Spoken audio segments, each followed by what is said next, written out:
a Marcos capítulo 16, por favor. Marcos capítulo 16, es el último capítulo de este breve, pero bonito, intenso evangelio.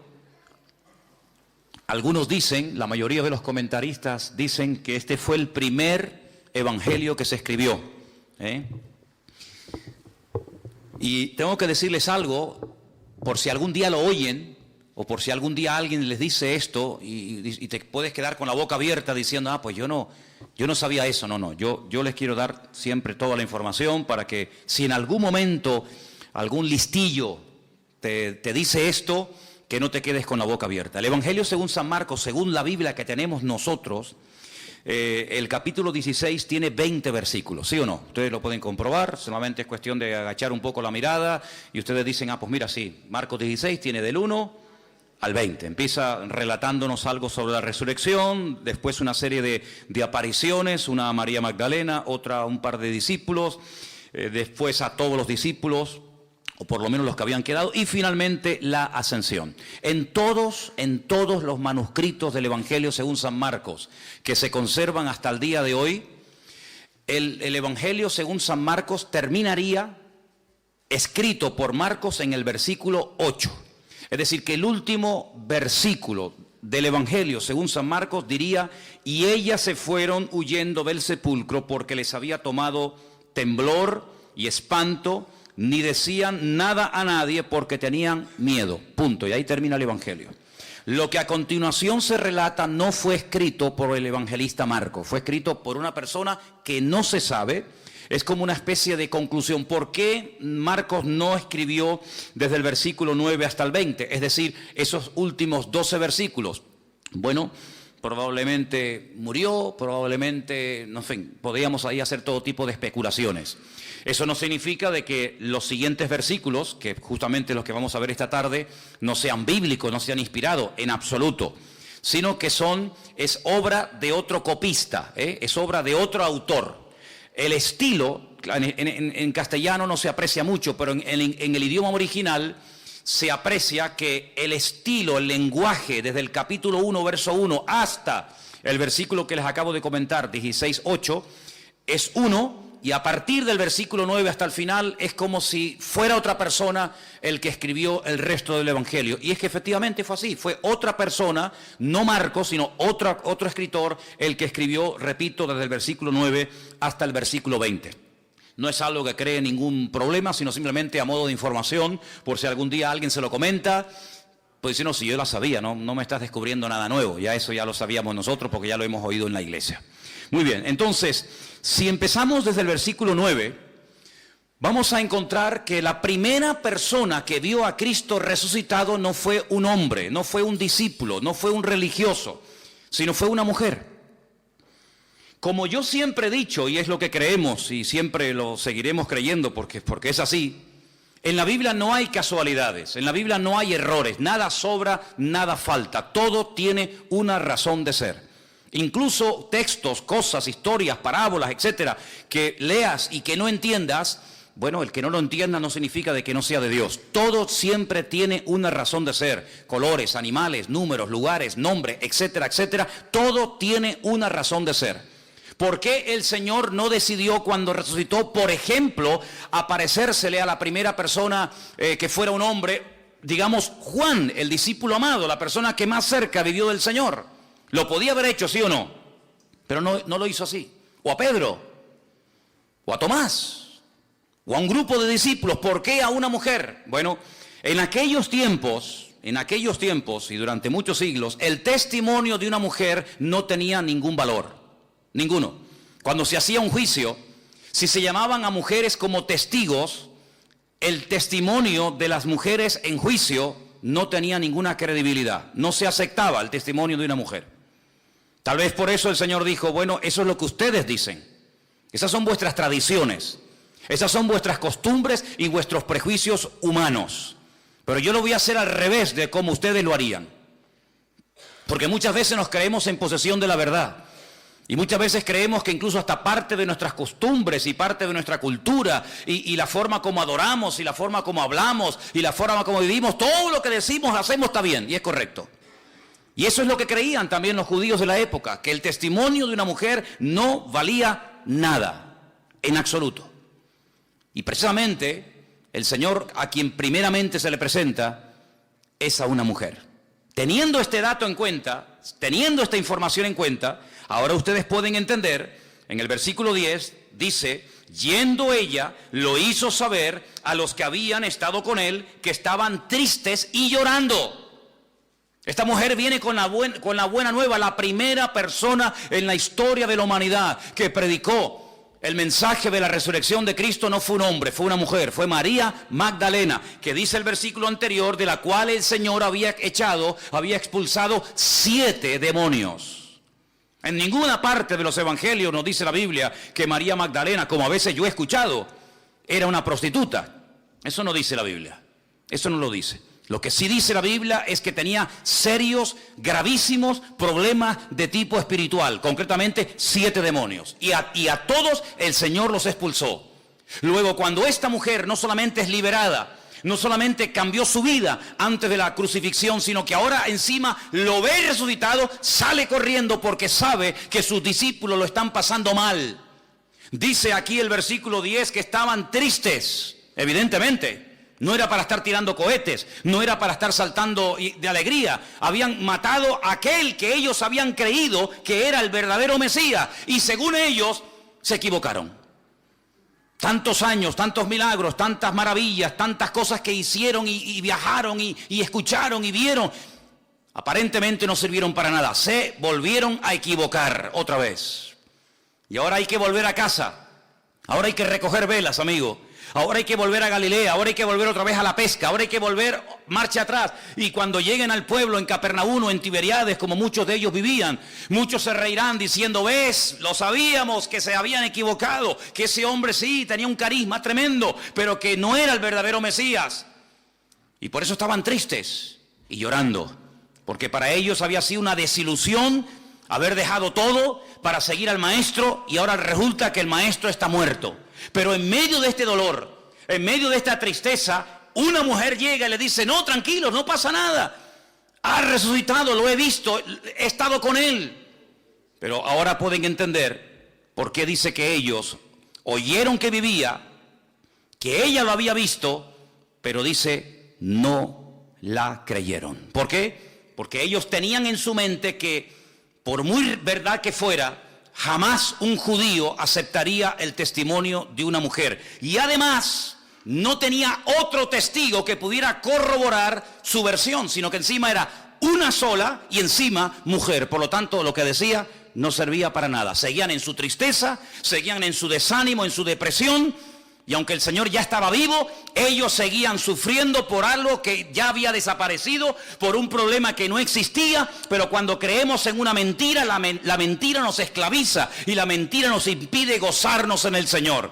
El Señor estaba vivo, ya el diablo había sido derrotado, ya había ido a la presencia del Padre, ya se había presentado con sus manos ensangrentadas, ya el precio del pecado estaba comprado, anulado. Pero sin embargo ellos seguían sufriendo por algo que no tenía ningún sentido, seguir sufriendo y seguir llorando. Entonces el Señor dice, muy bien, no habéis creído al testimonio de una mujer porque vuestros prejuicios son tan tremendos que os impiden aceptar el testimonio de María Magdalena cuando es una de las mujeres más fieles que ha tenido el Señor durante su ministerio. Muy bien, vamos a hacerlo de una manera diferente, a ver si ahora creéis y aceptáis el testimonio. Versículo 12. Pero después se apareció en otra forma a 2, ya no a 1, sino a 2, no 2 mujeres, sino a 2 de ellos. ¿No vais a hacer caso a las mujeres? Muy bien, ahora voy a tomar a 2 de ustedes, hombres, y si no creéis a uno, tenéis que creer al otro. Ellos iban caminando, yendo por el camino, en otra parte dice que iban por un camino llamado Emaús.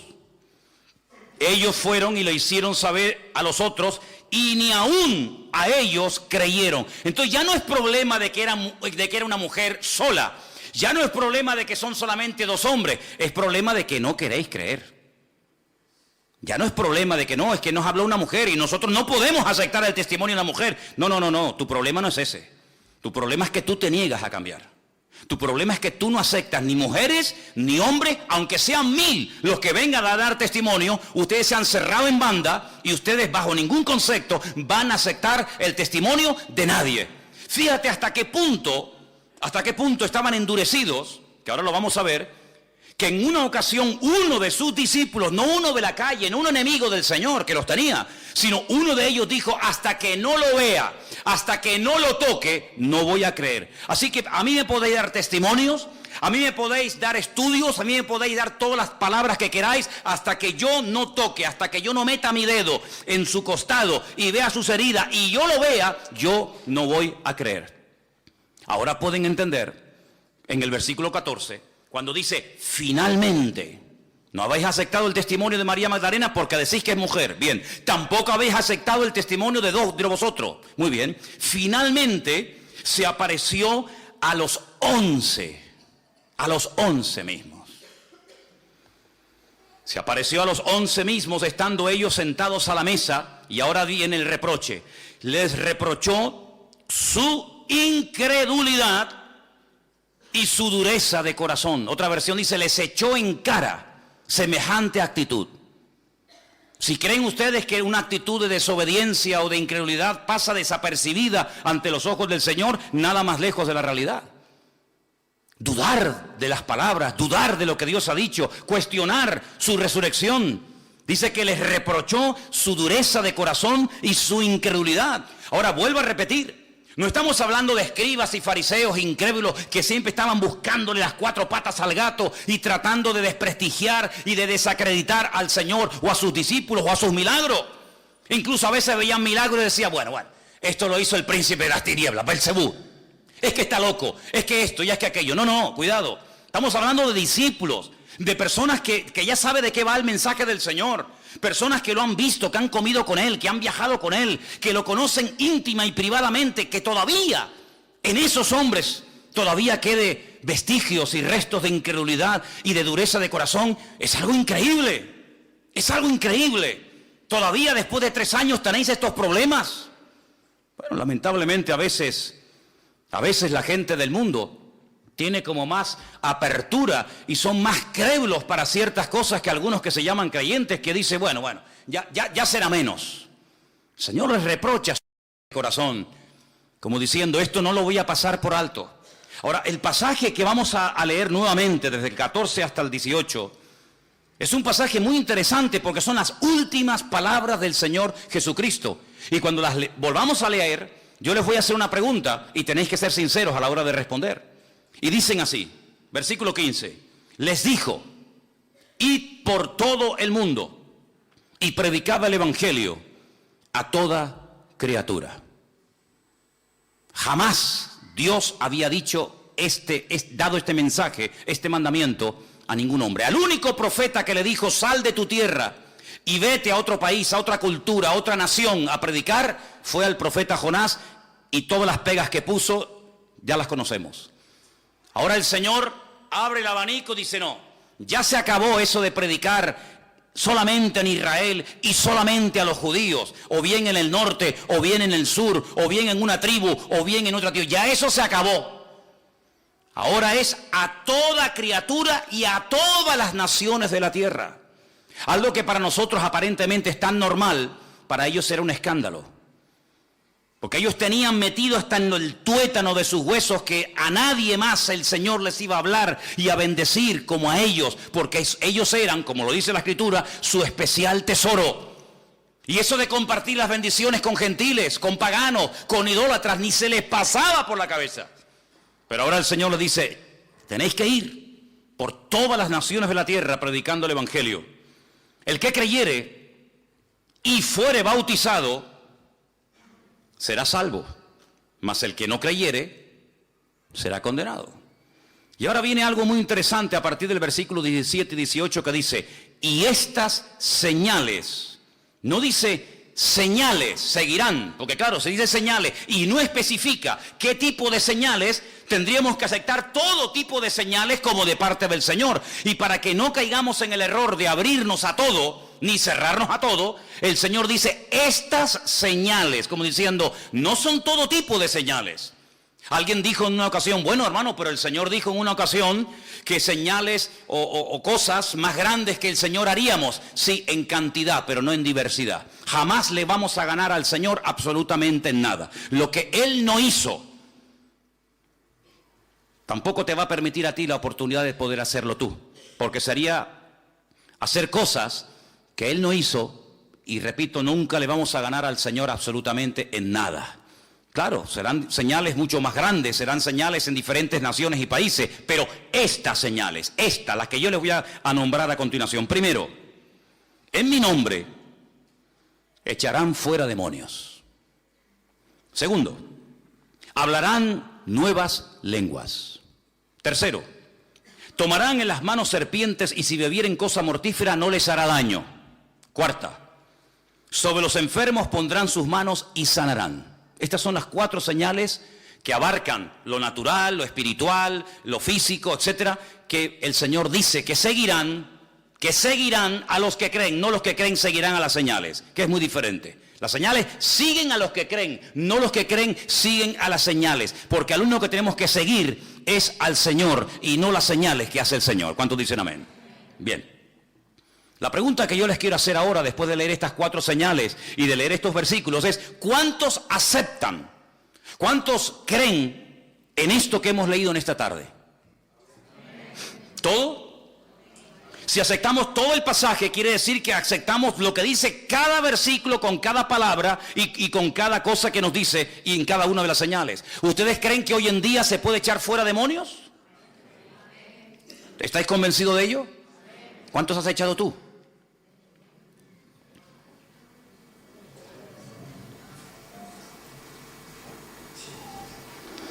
¿Tú crees que hoy en día una persona puede hablar en otras lenguas? ¿O en lenguas nuevas, como dice aquí? Entonces, ¿por qué no hablas tú nuevas lenguas? ¿Tú crees que hay una protección espiritual y no es literal, que ahora me voy a tomar un litro de lejía delante de vosotros para que veáis que no me pasa absolutamente nada? Quiero decirles que aunque os resulte sorprendente o incluso hasta os puede dar la risa, en el sur de Italia, estoy pensando en Italia.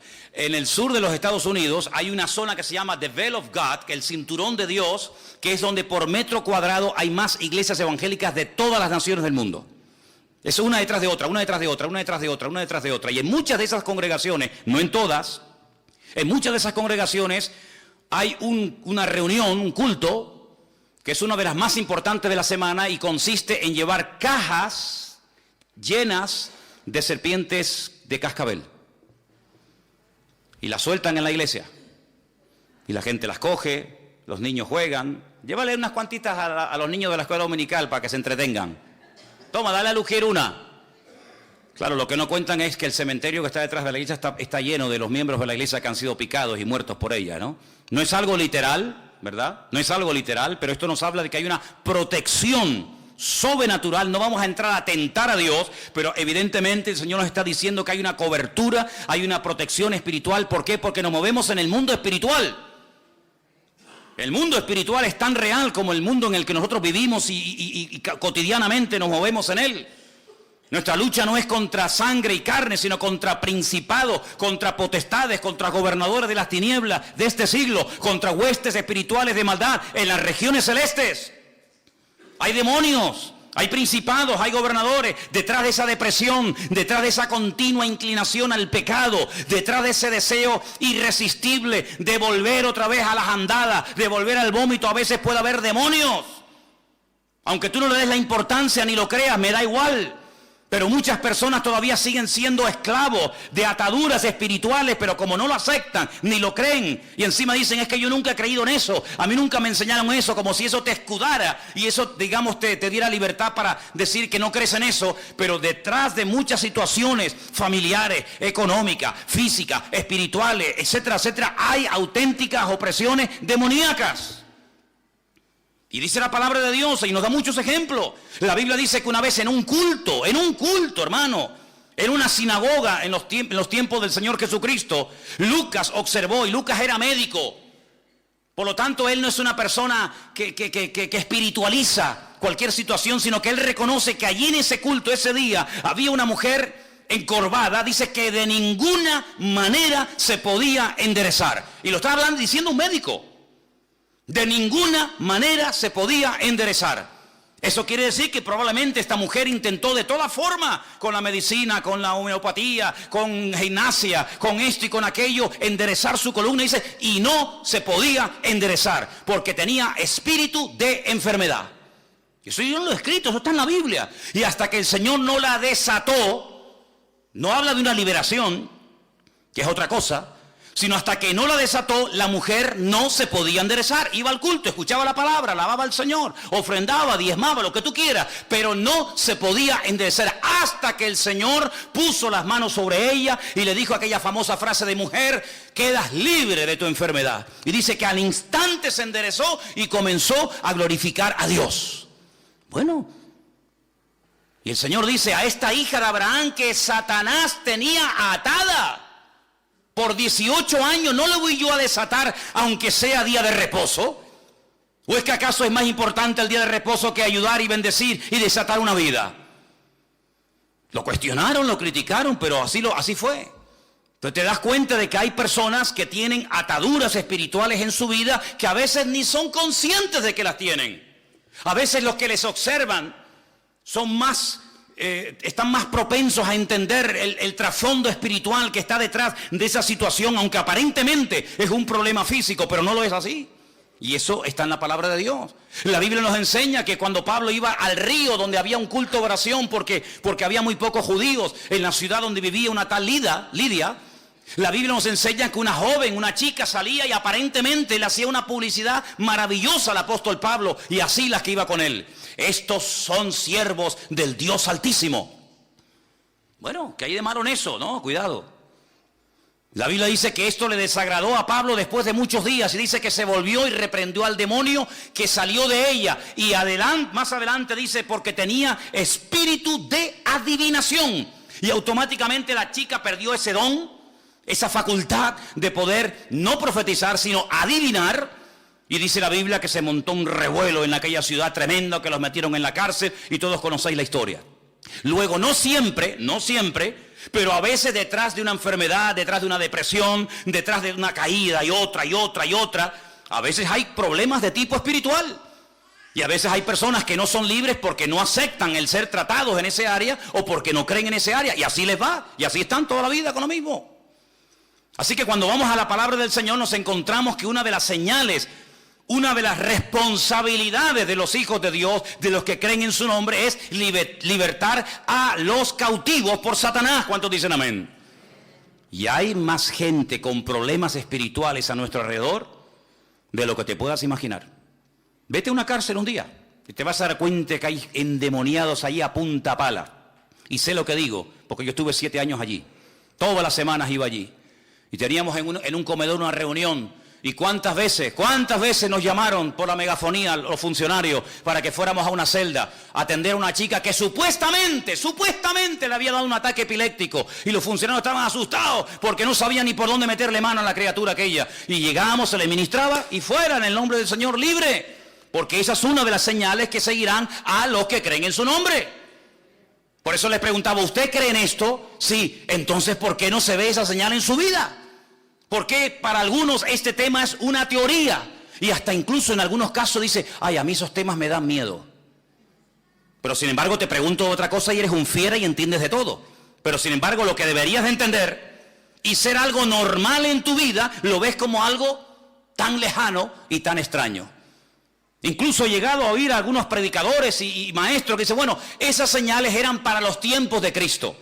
Eran las señales que iban a acompañar para darle credibilidad y para darle valor a los discípulos. Pero cuando todos murieron, Pedro, Jacobo, Juan, Santiago, Tomás, etcétera, etcétera, esas señales se acabaron. ¿Dónde está escrito eso?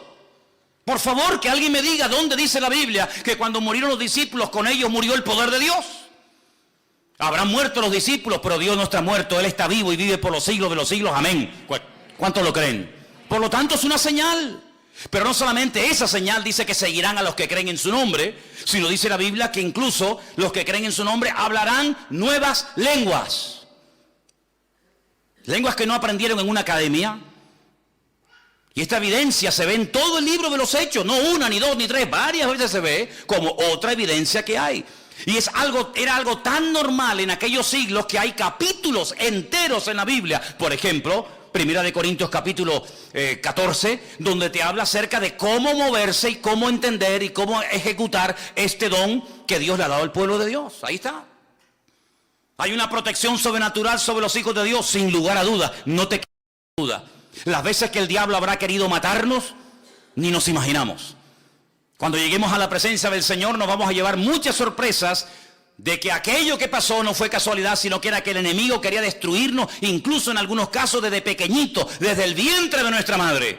Pero el Señor nos protegió y el Señor siempre estuvo cuidándonos. Y no nos dimos cuenta, pero algún día el Señor nos pondrá la película de nuestra vida y nos vamos a dar cuenta de muchas cosas maravillosas que ocurrieron en el mundo espiritual y que el Señor nos protegió de ellas, incluso hasta de la misma muerte. Y dice aquí que otra de las señales que seguirán a los que creen en su nombre, que pondrían las manos sobre los enfermos y sanarían. ¿Es bíblico hoy en día que se puedan orar por enfermos? Si no es bíblico y no se puede hacer, y esto acabó porque era de la era primera del cristianismo, quiere decir que los pobrecitos que estén enfermos hoy en día, pues que se vayan muriendo uno detrás de otro. Sin embargo, en esta iglesia ya aceptamos como algo normal el que en un culto, como por ejemplo el jueves, 2 personas hayan contado auténticos milagros de cómo el Señor ha obrado en sus vidas, y una hermana, como contaba el jueves, no perdió su vista cuando le decían que iba a ser vaciado su ojo y la cuenca iba a quedar sola. Y también el otro testimonio también del jueves, ¿qué era el de Maxi también, cómo Dios protege. Entonces, nuestro Dios no ha cambiado. ¿Quién ha cambiado entonces? ¿La Biblia? No, sigue siendo la misma. Si Dios no ha cambiado, si la Biblia es la misma, si el Evangelio es el mismo, ¿por qué a veces hay creyentes que no levantan cabeza? Creyentes, acabo de decir, y no me equivoqué. Creyentes, familias de creyentes, que siempre están, cuando no es una cosa, es otra. Cuando no es una duda, es un dolor. Cuando no es un dolor, es una enfermedad. Cuando no es una enfermedad, es una depresión. Y yo digo, no es atractivo el cristianismo que muchos viven. El cristianismo que vivimos nosotros tiene que ser atractivo. La gente tiene que tenernos envidia a nosotros, y no nosotros envidia de ellos. Nuestra vida tiene que ser de tal manera que lo sobrenatural tiene que ser lo normal. ¿Cuántos dicen amén? Lo normal. La paz, el gozo, la bendición. Eso tiene que ser lo normal en la vida de un hijo de Dios. Por eso yo preguntaba, ¿ustedes creen que estas señales siguen en vigor hoy en día? Pero todo empieza, no con las señales, sino con un imperativo. Id por todo el mundo y predicad, ¿qué? El Evangelio. Nunca le dijo el Señor a Isaías, a Moisés, a Abraham o a cualquier personaje de la antigüedad, vayan por todas las naciones predicando. No. Era como una especie de pueblo hermético, donde ellos sabían lo que habían recibido, pero en muy pocas ocasiones no le hacía ninguna gracia, créanme, no le hacía ninguna gracia el abrirse y compartir las bendiciones y el conocimiento de la palabra de Dios con otras gentes. Miren cómo trató, por ejemplo, Eliseo a Naamán. No le hizo ni caso. No le hizo ni caso. Lo cual no fue bueno, lo cual no fue correcto. Que Dios obrara y quisiera un milagro, gloria a Dios. Pero no es correcto que un hombre venga pidiendo ayuda y no vayas ni a la puerta a decirle buenas tardes, bienvenido. Pero era la forma normal. El mismísimo Señor Jesucristo, durante un tiempo en su ministerio, él dijo, yo he venido a las ovejas perdidas de la casa de Israel. Y cuando manda a sus discípulos delante de él, hay una orden que a veces no se percata la gente que la dio, pero dice, no vayáis por caminos ni por ciudades de gentiles. Porque ahora no es el momento de entrar en confrontación con gentiles. Llegará el momento cuando tendréis que ir por todas las naciones, pero ahora yo he venido a algo concreto y específico. Dice, a lo suyo vino y los suyos no le recibieron. Una mujer que no era judía, tenía una hija con problemas de tipo espiritual. Ella sabía que su religión iba a ser inútil la ayuda.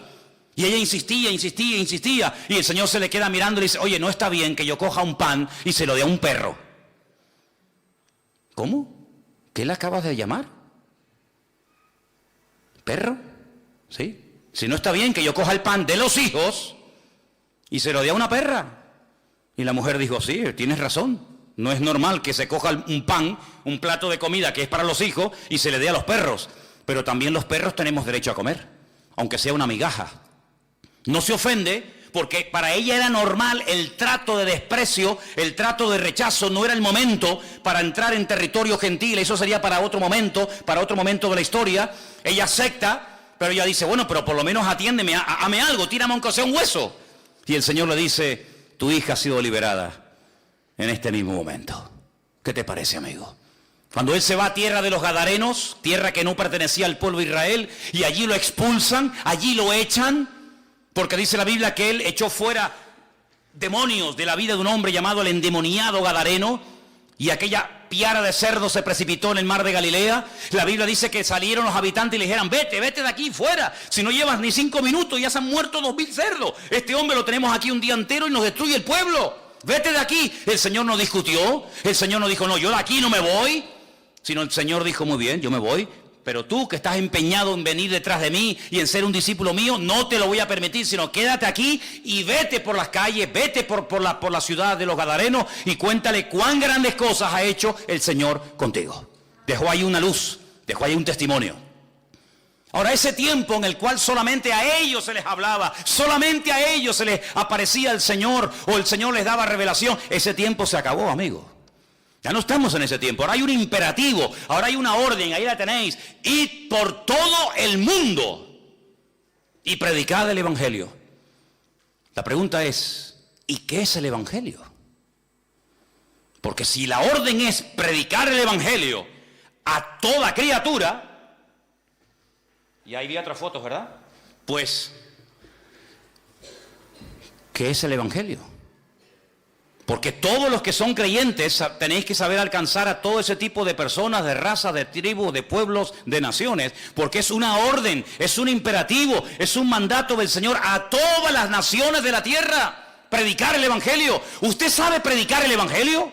¿Sabe lo que es el Evangelio? ¿Qué es el Evangelio?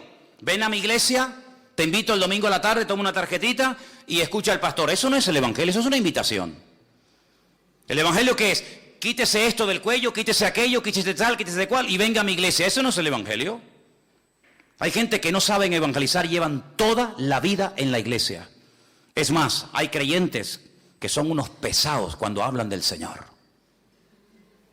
Son unos auténticos palizas. Porque hablan y hablan y hablan y hablan y hablan y hablan y hablan, pero no predican el Evangelio, porque no saben ni siquiera lo que es el Evangelio.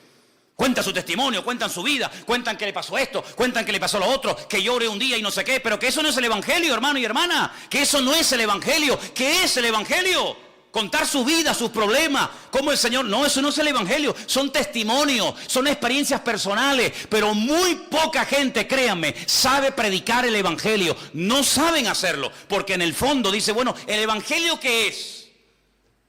El Evangelio es una buena nueva, es una noticia que consiste en 3 elementos fundamentales. Si usted cuando predica el Evangelio no cuenta, no dice, no comparte estas 3 cosas, usted no está predicando el Evangelio. Usted está hablando del Señor, pero no está evangelizando.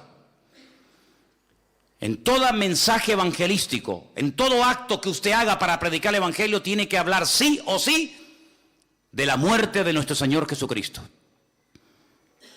Pero la muerte, ¿por qué? ¿Por qué tuvo que morir Jesús? Si no murió de viejo, no murió de un infarto, sino que murió porque puso su vida voluntariamente para morir. ¿Por qué tuvo que morir? ¿Y por qué de esa manera tan cruel? Por una sencilla razón.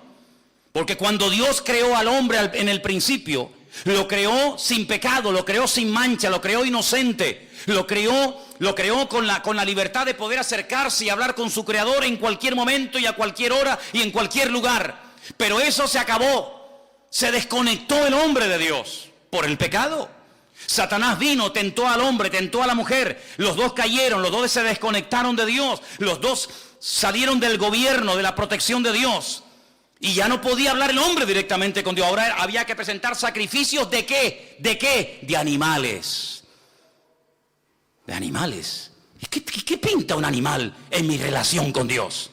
Es que cada vez que vayas y mates un animal, y cada vez que veas la sangre de ese animal derramado, número 1, tienes que entender que sin sangre sin derramamiento de sangre no hay remisión de pecados.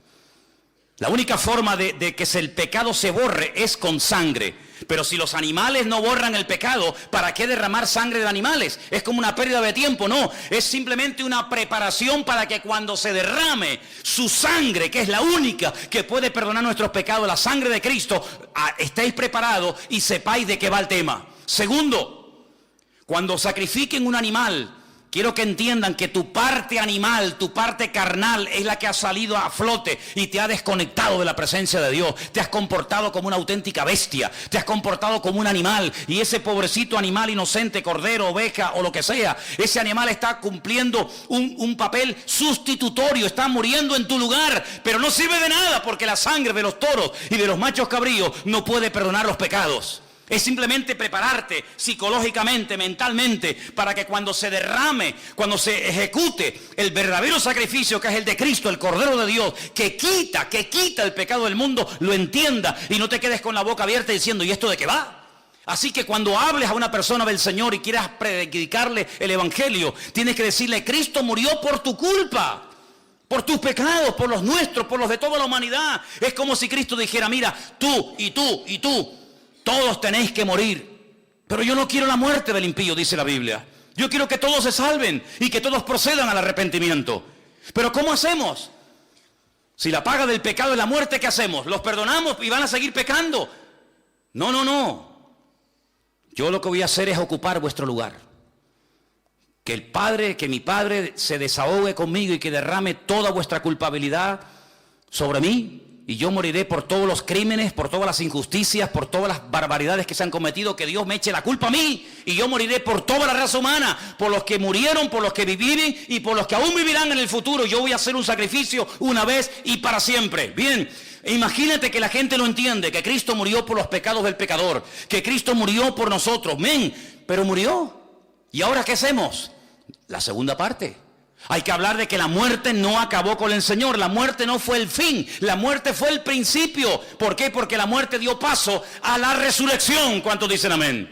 Porque sin resurrección no hay esperanza, porque estamos creyendo en un muerto, y los muertos, dice la Biblia, no tienen poder ni para hacer bien ni para hacer mal. Por eso la gente cuando consulta a los muertos se equivocan. La Biblia dice, no busques entre los muertos al que vive, porque Él ha resucitado. Si Cristo no resucitó, vana es nuestra fe. Y los que murieron creyendo que resucitarían tampoco resucitarán, porque si Cristo no resucitó, nadie tampoco resucitará. Luego Él murió, gloria a Dios por eso, pero Él resucitó al tercer día. Bueno, gloria a Dios, está vivo. Pero ¿dónde está? Yo quiero verlo, yo quiero conocerlo. Yo he creído en Él. La tercera parte del Evangelio es que el que murió y resucitó al tercer día y nos llevará a su presencia y estaremos por la eternidad con Él. Eso es el Evangelio. El Evangelio no es contar que me dolía aquí y lloré y el Señor me sanó. Ese es su testimonio, hermano y hermana. Esa es su experiencia personal, pero eso no es evangelio. Esa es su experiencia. Y hay gente que comparte y bombardea a los demás con sus experiencias, con sus testimonios, pero no evangelizan. Y aquí de lo que se trata no es hablar de usted. Aquí de lo que se trata es de hablar de Él. Porque si hablamos de usted, la gente se puede quedar sorprendida. Pero si hablamos de Él, dice la Biblia que el Espíritu Santo tomará esa palabra, convencerá al pecador de su pecado y aceptará la verdad que es en Cristo Jesús, Señor nuestro. ¿Cuántos dicen amén? Por eso el Evangelio es la orden que tenemos todos de predicar. ¿A quién? A todo el mundo. A los de ISIS, a los del Daesh, que cortan cabezas a diestra y a siniestra, a los que violan niños. ¿A ellos sí o no? Porque dice la Biblia, ¿cómo creerán si no hay quien les predique? A los caníbales, sí, hermanos, también fueron en otros tiempos predicadores y misioneros a Guinea, Papúa y a otras partes del mundo a predicarle a los caníbales, y muchos se convirtieron, y también hay que decirlo, muchos misioneros perdieron la vida. Y no sé si ustedes saben aquel caso famoso de aquellos misioneros que fueron a esas islas del Pacífico y fueron devorados por aquellos caníbales. Pero tiempo más tarde esos caníbales se convirtieron al Señor. Y los hijos de aquellos que habían sido asesinados volvieron a aquellas islas y bautizaron y se abrazaron con aquellos que se habían comido a sus padres y a sus antepasados. ¿Por qué? Porque el Evangelio tiene un poder transformador de tal manera que puede ser una persona que entendió el Evangelio y aceptó a Cristo. Las cosas viejas pasaron y aquí todo es hecho nuevo. El Evangelio tiene que cambiar nuestra forma de hablar, nuestra forma de pensar, nuestra forma de vivir, en algunos casos también hasta nuestra forma de vestir. El Evangelio es una revolución por dentro y por fuera. ¿Cuántos dicen amén? Dice la Biblia que el que dice que aceptó a Cristo, que entendió el Evangelio y sigue pecando, no ha entendido nada, porque el Evangelio es cambio total, absoluto y radical. Y algunos dicen, bueno, vamos cambiando poco a poco. ¿Quién se dejaría de envenenar poco a poco? El pecado no se puede dejar poco a poco, porque el pecado tiene un poder tan impresionante de destrucción. Es una atadura tan envolvente que como tú quieras dejar de fumar poco a poco, de drogarte poco a poco, de mentir poco a poco, de dejar de prostituirte poco a poco, jamás serás libre, porque el pecado no se puede dejar poco a poco. Hay que ser radical, pero es que no puedo. Gloria a Dios, ha llegado al punto preciso, amigo. Pero tengo una buena nueva que darte en esta tarde. Todo lo puedes en Cristo, que te fortalece. Es decir, si es verdad que dice la Biblia que todo lo puedo en Cristo que me fortalece, si es verdad las promesas del Señor, quiere decir que cuando yo sigo pecando y cayendo en lo mismo, no es porque yo sea una víctima, un pobre desgraciado, que no tengo poder y autoridad, no, sino es porque en el fondo de tu corazón tú no has interiorizado las verdades de aquel que te llamó de las tinieblas a su luz admirable, porque hay libertad total y plena en el nombre del Señor, y no tienes que vivir con temor, y si caigo otra vez, y si peco otra vez, ni se me pasa por la cabeza, porque en Cristo soy una nueva criatura, y Él me fortalece y me ayuda, y no soy ahora la víctima, ahora la víctima es a Él. El diablo me tiene temor a mí, el diablo es el que tiene que huir de mí. ¿Por qué? Porque mayor es el que está en mí que el que viene contra mí. Dale un aplauso al Señor y dile, gloria a Dios, soy vencedor en el nombre de Jesús. Bendito sea Dios, bendito sea el Señor.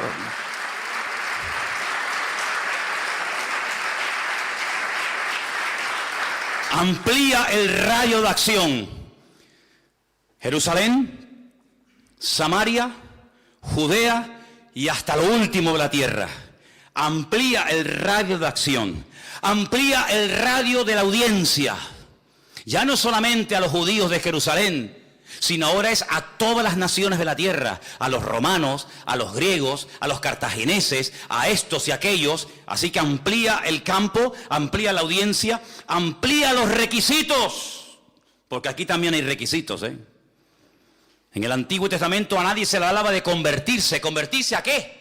En el Antiguo Testamento se hacían prosélitos. ¿Qué es un prosélito? El que se convertía, el que dejaba sus ritos, el que dejaba su idolatría y se hacía judío. ¿Y cómo se hace una persona judía? ¿Cómo si yo quiero ser judío, cómo hago? Te tienes que circuncidar si eres hombre.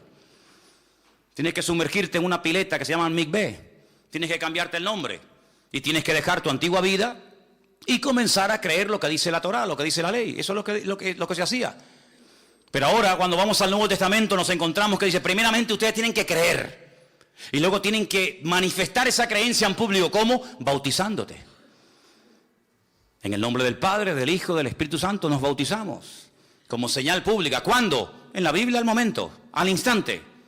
Y finalmente el Señor amplía el radio de señales. ¿Por qué? Porque si vas al Antiguo Testamento, te vas a encontrar que generalmente Dios utilizaba y hablaba y se manifestaba a través de un profeta. Da igual si fuera Samuel, Jeremías o quien fuera. Ahora, sobre toda criatura, Dios ha derramado su Espíritu. Si la iglesia entendiera, el día que los creyentes de todas las naciones de la tierra entendieran que ya no tiene el Señor un escogido allí en Jerusalén, otro escogido allí en Manhattan, otro ungido en no sé qué sitio, sino que ahora todos y cada uno de nosotros podemos ser instrumento y debemos ser instrumento en las manos del Señor, ese día pondríamos el mundo patas arriba. Pero algunos no terminan de creerse que usted no está en el mundo para hacerse rico. Algunos no terminan de entender que no estamos en el mundo para vivir la gran vida y olvidarnos de que nuestra gran obligación y responsabilidad en el mundo es anunciar las virtudes de aquel que nos llamó de las tinieblas a su luz admirable. Eso es lo que dice la palabra. Y por eso dice que cuando hubo persecución en Jerusalén, los que fueron perseguidos salían y a todas partes donde iban, lo primero que hacían no era buscar la casa, no era buscar el trabajo, lo primero que hacían era predicar el Evangelio. Y claro, eran una explosión de poder de Dios por Samaria, por Judea, por Fenicia, por Roma, por todas partes de la tierra. De tal manera que el reino de Dios se expandía, no a través de 4 ungidos, no a través de 4 super predicadores, no a través de 4 mega iglesias, sino se compartía el evangelio a través de todos y de cada uno de los creyentes. Un diácono de la iglesia, por ejemplo, de Jerusalén, un tal Felipe, que era un diácono, uno que servía en las mesas, uno que ayudaba a la hora de compartir los alimentos, a la hora de la comida. Sí, un diácono, un hermano, sí, muy bien, pero que salió a Samaria y dice, bueno, ya no tengo pastor, ya no tengo iglesia, ya no tenemos culto, ¿y ahora qué hacemos? Pues vamos a hacer el culto nosotros, ¿dónde? En la calle, vamos a predicar la palabra, vamos a predicar el evangelio. Y dice que comenzaron la gente a ser liberada, enfermos sanados, gente cambiada por el poder de Dios. Llegó la noticia a Jerusalén, mandan a Pedro y a Juan, oye, vayan para allá a ver qué pasa con este Felipe, que aquí el hombre era calladito, no hacía gran polvareda, no hacía mucho ruido, pero este hombre llegó allí, se puso las pilas y se convirtió de la noche a la mañana en Felipe el evangelista, predicando la palabra. Así eran como vivían los cristianos. Pero ¿cómo viven los cristianos hoy en día? Desde que se levantan hasta que se acuestan solamente piensan en una cosa: ¿cómo voy a pagar la luz? ¿Cómo voy a pagar los recibos de la casa? ¿Cómo voy a pagar el alquiler? ¿Cómo voy a pagar esto? Esas son las preocupaciones de los cristianos. Y ahora ha salido un móvil nuevo y un ordenador nuevo, y ahora ha salido un coche nuevo. Esas son las tonterías. Sin embargo, en aquellos tiempos había una obsesión. Sí, estaban obsesionados, no me he equivocado al decir esta palabra. Estaban obsesionados con una cosa: llevar a todo el mundo a los pies de Cristo. No tenían los medios que tenemos nosotros. Ay, si Pablo hubiera tenido Skype, si Pablo hubiera tenido Facebook, si Pablo hubiera tenido WhatsApp, madre mía, hubiera sido tremendo. Era el boca a boca. El tú a tú. Pero dice la Biblia que un día Pablo se sentó y dice, todo lo he llenado, desde Ilírico hasta Iconio, todo lo he llenado del evangelio. Y hasta después de muerto sigue hablando, porque dejó la palabra, las epístolas escritas, que siguen siendo de bendición para todos y para cada uno de nosotros. ¿No se desanimaba esta gente? ¿No se deprimían con persecuciones, con matanzas, con fieras de los circos romanos que los devoraban, con mujeres crucificadas, con niños aserrados por la mitad? No se deprimían, no se desanimaban. Parece que no, parece que no. El fuego de Dios se había metido en sus corazones de tal manera que desde que se levantaban hasta que se acostaban era así: a ver a quién le hablo, a ver a quién le hablo, a este, al otro. Pablo lo meten en la cárcel, uy, peor todavía, ganó a toda la cárcel para Cristo. Dice que allá había un preso llamado Onésimo. Y ahí hay un juego de palabras, porque la palabra Onésimo significa útil. Pero él le escribe una carta y dice, pero tú ¿qué haces aquí? No, es que yo soy un esclavo que me fugué de la casa de mi amo. Ah, entonces tú no eres Onésimo. Tú no eres una persona útil, tú eres un inútil. Tú tienes que volver a la casa de tu amo. ¿Cómo se llama tu amo? Mi amo. Dímelo, no tengas miedo. Mi amo se llama Filemón. Filemón. Pero si yo abrí una iglesia en la casa de Filemón. Tú eres esclavo de Filemón. No te preocupes, espérate un momento. Pablo escribe una carta y dice, Filemón, aquí te mando a este que te fue un inútil, pero que ahora te vas a hacer útil, porque yo le he puesto las pilas. Ahora te es útil a ti y a mí. A mí me gustaría quedármelo aquí conmigo porque me viene bien, pero te lo voy a mandar porque tiene que dar la cara y arreglar los platos rotos que ha quebrado, los tiene que arreglar. Te pido por favor que lo recibas como si me recibieras a mí. Yo sé que tú lo vas a recibir porque me vas a hacer caso en todo lo que yo te digo y vas a hacer más de lo que yo te digo. Y una cosa, Filemón, si en algo te defraudó, ponlo a mi cuenta. Si te robó, que seguramente te habrá tenido que robar algo, porque si no, ¿cómo llega hasta Roma? ¿Quién le pagó el pasaje? ¿De qué ha comido? ¿Dónde ha vivido el tipo este? Si algo te robó, ponlo a mi cuenta, pero escúchame una cosa, no te olvides que tú a mí también me debes mucho. Dios te bendiga. Es tremendo, ¿eh? Pablo, que cualquiera le va a pasar la factura a Filemón o a Onésimo. ¿Qué te parece? Dice, y este lo he engendrado en mis prisiones, hasta pariendo en la cárcel para el Señor. No te ofendas por la palabra que te voy a decir ahora, pero ¿cuándo fue la última vez que pariste? Pariste un alma para Cristo. ¿Saben? Hay hermanos que nunca han tenido esta experiencia. Hay hermanos que nunca han tenido el gozo de decir, a esta persona yo la hablé en la calle o donde sea, y lo llevé a los pies del Señor, y hoy en día está sirviendo al Señor, predicando, cantando, adorando. Hay muchos, miles de creyentes en España, lamentablemente, que nunca han tenido esa experiencia. Y yo digo, ¿será imposible? No, es que ni siquiera se lo han planteado. Así que, amados hermanos, esta orden está en pleno vigor. Id por todo el mundo y predicarle. Pero hermano, yo no puedo ir por todo el mundo. Vale, no te preocupes. ¿Cuál es tu mundo? Todos tenemos nuestro mundito. Hay gente que su mundo es su carnicería. Otros su mundito es su estanco. Otros su mundito es... Cada uno tiene un mundo y en ese mundo tú ejerces una influencia. Hay gente que tú conoces que yo no conozco y viceversa.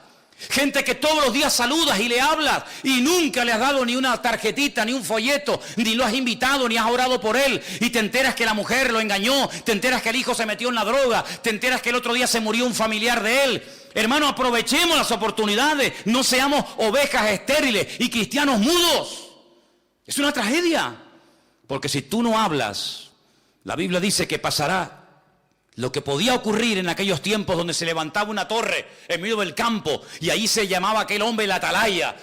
Al horizonte, el que veía si venía el enemigo. Y dice la Biblia que tenía una pequeña trompeta, un cuerno. Y cuando él veía venir al enemigo en el horizonte, él la hacía tocar y decía: muchachos, prepárense que viene el enemigo. ¿Y cómo viene? Vienen armados hasta los dientes. Y dice que si la ciudad se reía de él y no aceptaba el mensaje, allá ellos, yo di la orden. Es como cuando a mí me decían: ¿tú hubieras estado dispuesto cuando estabas en la garita de guardia a disparar? Digo yo, sin lugar a dudas. Porque allí en esa habitación están mis compañeros. Y si alguien venía a matar a mis compañeros, y en aquellos tiempos había muchos atentados en la ETA, y en uno de los cuarteles que yo estuve se hicieron varios atentados, y no tenía la menor duda, porque mi obligación era defender a mis compañeros. De hecho, una noche cuando me tocó a la entre 3:30, la tercera imaginaria, me tocó ir a revelar al que estaba en la garita. ¿Saben el famoso santo y seña, no? Garita, santo y seña. Me dice, digo, oye, ¿sabes el santo y seña? Yo digo una palabra, él tiene que decir otra o algo así, ¿no? Para que sepamos que él es mi amigo. Yo digo, perro viejo, y él me dice, guau. Si me dice, tararí que te vi. No, este no es de los nuestros, este es un enemigo. Yo le dije, Garita, santo y seña. Es que no me acuerdo. Santo y seña, no me acuerdo. Dice así, ¡rac! Cargué el seme, lo metí así. Le dije, o me lo das al amigo o te disparas bien. Se hizo todo encima el pobrecito. No, en serio, ¿eh? Y me dijo, caballo blanco. No sé lo que era. Digo, vale, amigo. Descargué. Porque yo soy el responsable de cuidar a 5.000 hombres que están ahí adentro durmiendo, que tienen mujeres, tienen hijos y tienen cosas, y no le voy a permitir a ningún golfo que me venga a hacer un atentado contra mis amigos y mis hermanos. Eso era lo que hacía la atalaya en la Biblia. Es que Dios no es un pacifista, ¿eh? Es que Dios no es un pacifista. Él es Jehová de los ejércitos, por si no lo sabes. Y las cosas claras, el chocolate espeso. Atalaya, cuando veas al enemigo, suena la trompeta.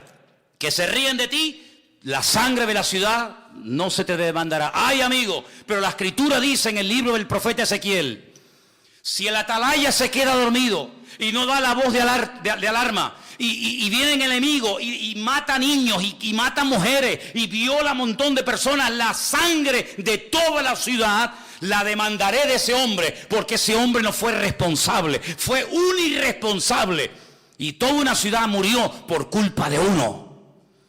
Pues ese es el ejemplo que toma la Biblia para decirnos a nosotros: ¿sabéis lo que sois vosotros en Tenerife, en España, en el mundo? Atalayas, responsables de decirle a toda esta generación que no sabe ni por dónde ir, ni a quién creer, ni a qué agarrarse. Señores, ay, cómo me gustaría a mí hablar con el coleta. Cómo me gustaría hablar con el coleta, ¿eh? Este demonio disfrazado de oveja, porque eso es lo que es, un demonio disfrazado de oveja. La cosa buena que tiene es que las cosas que quiere hacer las dice. Pero me gustaría decirle a este, no, y también al otro, al de barba, a ese también.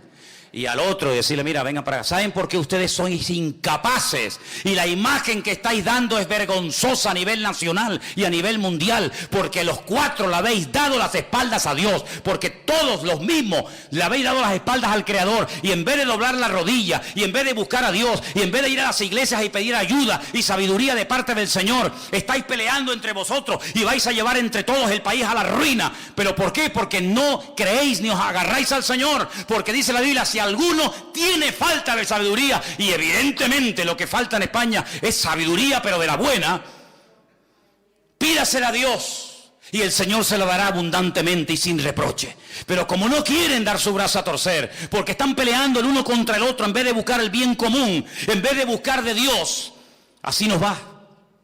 Y ahora tendremos otra vez, Dios mediante, que ir a elecciones. Y 280 millones de euros nos volverán a costar las dichosas elecciones. Y volverá a pasar lo mismo.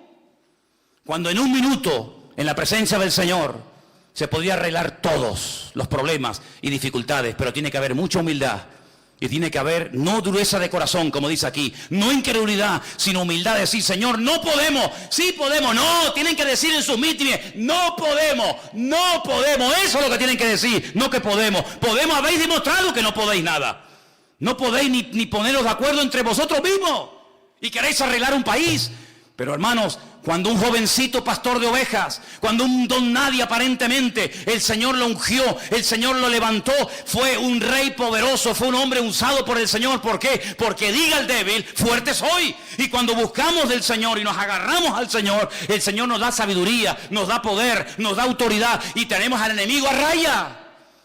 Y eso es lo que tenemos que hacer, decirle a esta gente, mira, lo que tenéis que buscar es de Dios. ¿A cuántas iglesias han venido a pedir oración? Estos 4, a ninguna. Pues si viven en desorden, si algunos de ellos están viviendo en desorden. Y una persona que vive en desorden, Dios no lo puede usar. Dios no puede bendecir a un político, me da igual si se llama político, pastor, evangelista, orden, que no sabe poner en orden su vida privada, vas a intentar poner en orden la vida de un país. El que no es fiel en lo poco, tampoco puede ser fiel sobre lo mucho. Si te doy un billete de 50 euros y me lo pierdes o te lo gastas en chucherías y en boberías, ¿te voy a dar 500? ¿Estamos locos o qué? Cristianos sí, pero bobos no. Y por eso dice la Biblia que tenemos que predicar el Evangelio, porque nadie lo hace, porque nadie lo dice. ¿Quién predica el Evangelio? ¿Dónde se oye predicar el Evangelio? En ninguna parte.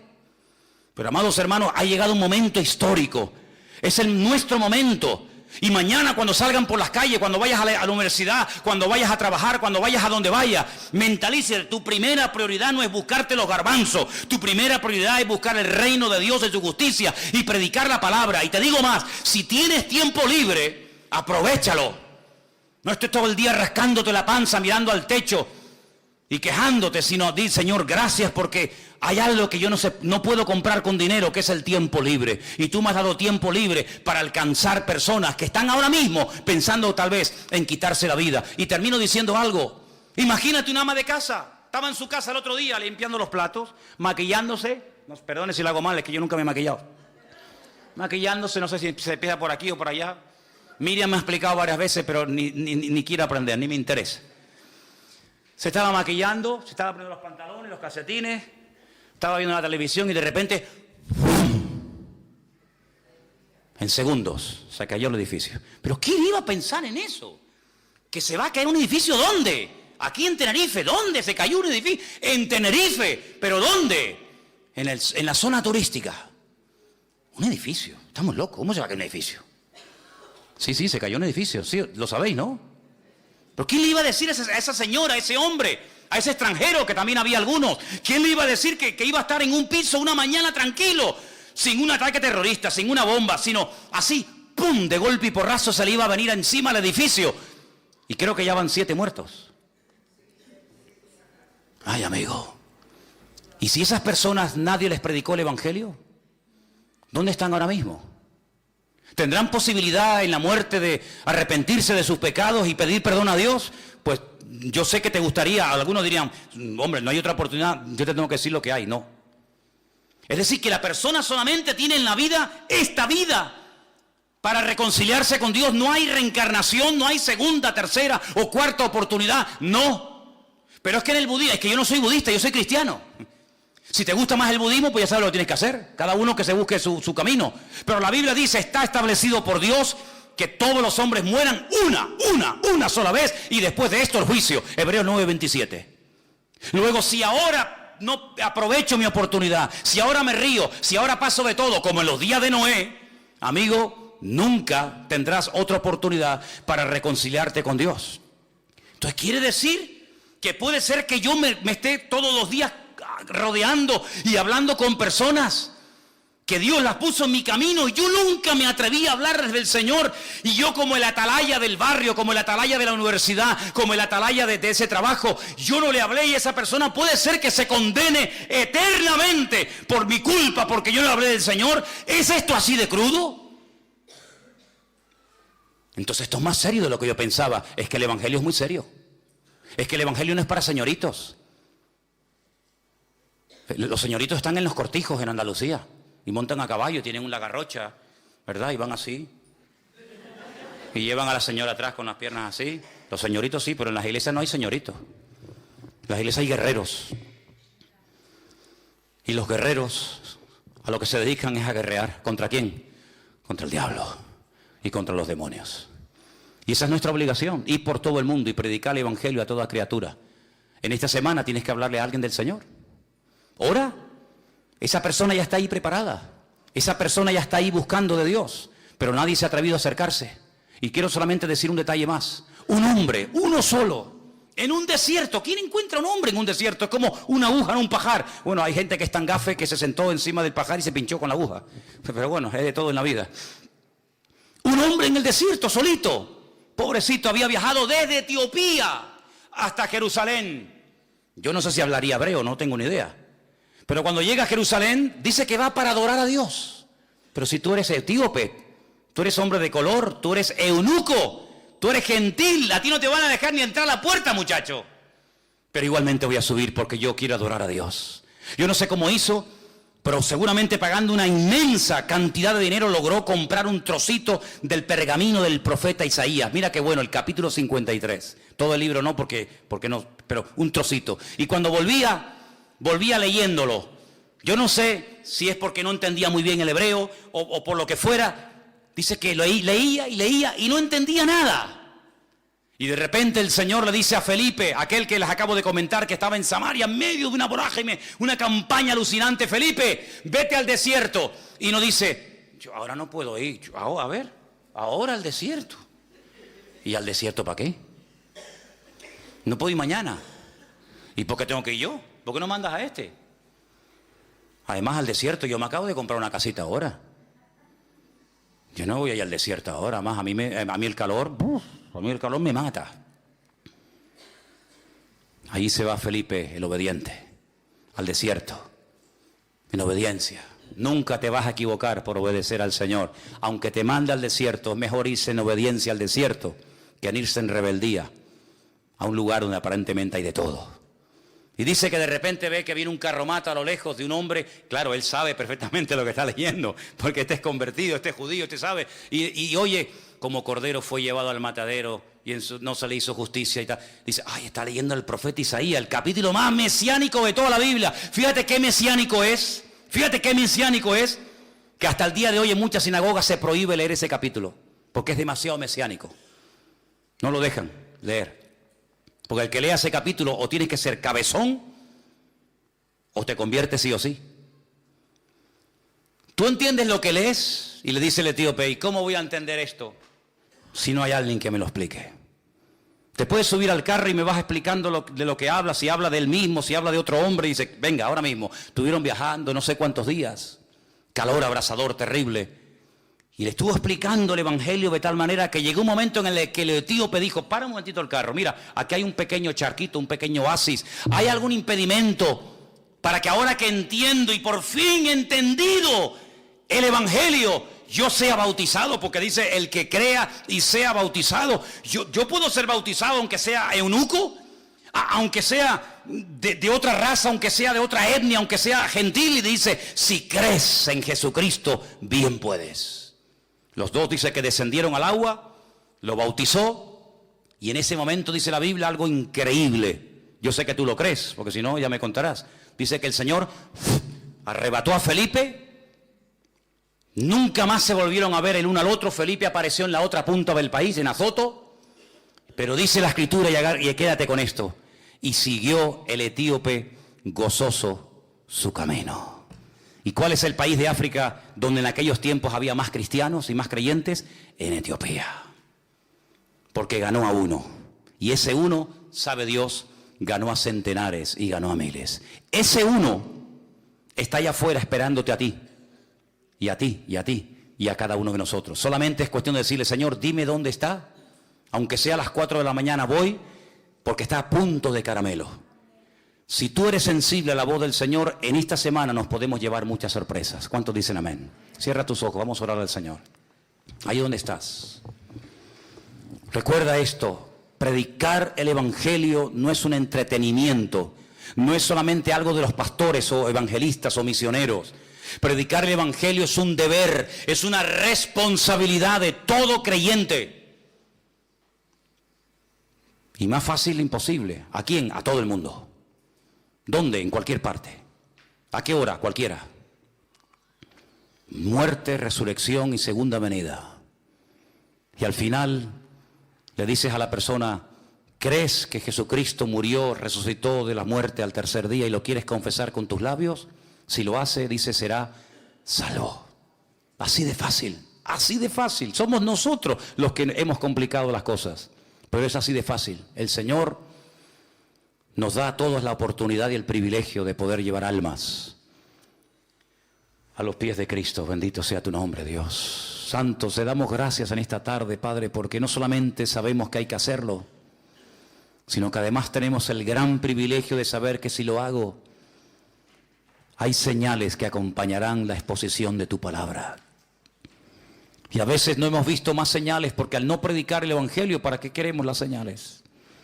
Pero cuando se expone la palabra, cuando se predica el Evangelio, las señales avalan el mensaje. Bendito sea tu nombre. Y pedimos, Señor, que pongas en nuestros corazones el fuego de Dios, el fuego santo de Dios, para ganar almas y tener el honor de poder parir y llevar personas inconversas al conocimiento de la verdad. Gracias te damos, Señor. Danos mucha sabiduría para que podamos, Señor, cumplir con nuestra gran comisión, la gran misión, el gran mandamiento dado por el Señor a toda la iglesia. Ganar el mundo para Él. Aleluya. Quita todo temor, toda timidez.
vergüenza de nuestros corazones y ayúdanos, Señor, a cumplir con nuestra misión en estos tiempos difíciles, pero tan necesarios, y donde vamos a aprovechar toda oportunidad que se nos presente para hablar de ti, Señor. Gracias te damos, Padre, en el nombre bendito de Jesús. Amén.